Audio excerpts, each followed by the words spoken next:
Hi friends, today we're going to do my less than 10-minute writing exercise that'll improve your writing by expanding your vocabulary. I've selected 3 words for us to play around with our writing.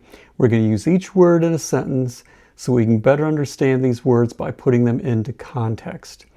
The 3 words I've selected today for us to play around with are stooge, alibi, and steadfast. Stooge, alibi, and steadfast.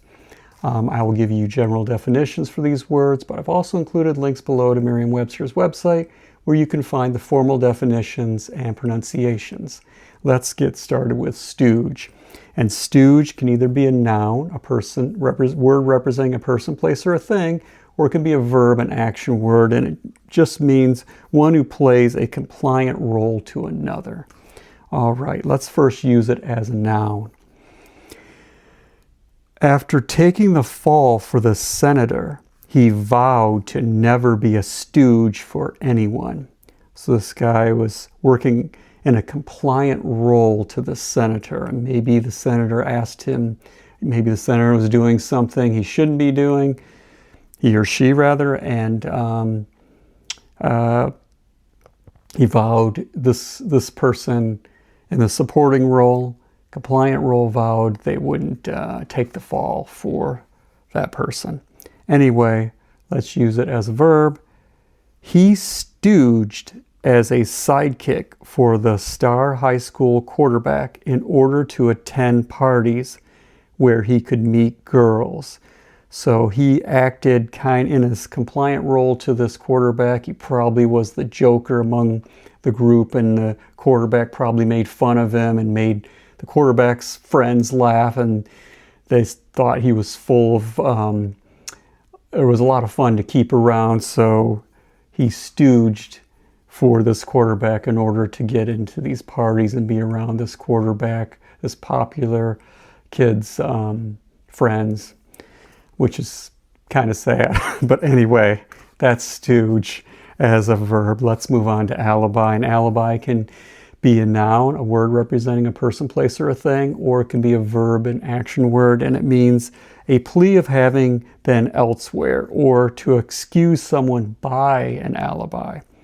Let's use alibi as a noun. He said he had an alibi when the crimes were committed. So he basically saying he pleaded that he was elsewhere when these crimes were committed. That was his alibi. That was a noun. Let's use it as a verb. She was with him during the crimes, alibiing him. We probably wouldn't use alibi as a verb that often because it's just a little awkward sounding to say alibiing someone, or he alibied her, that kind of thing. Let's move on to steadfast. Steadfast is just an adjective, a word that describes, and it means firm in belief. Her belief in God was steadfast, even when she lost her husband to cancer. That's a really tough situation. Someone loses a loved one, you kind of question God, you question, why is all this happening to you? So, but in her case, her belief in God was steadfast. She was firm in her belief. 3 wonderful, interesting words: stooge, alibi, and steadfast. Use them in a sentence. Play around with them with your writing and have a little fun with them. Make these words part of you so that they're accessible to you when you write, and you just feel empowered as a writer. If you enjoyed this writing exercise, please like and subscribe. Thank you for watching. I hope you have a wonderful rest of your day. Happy writing.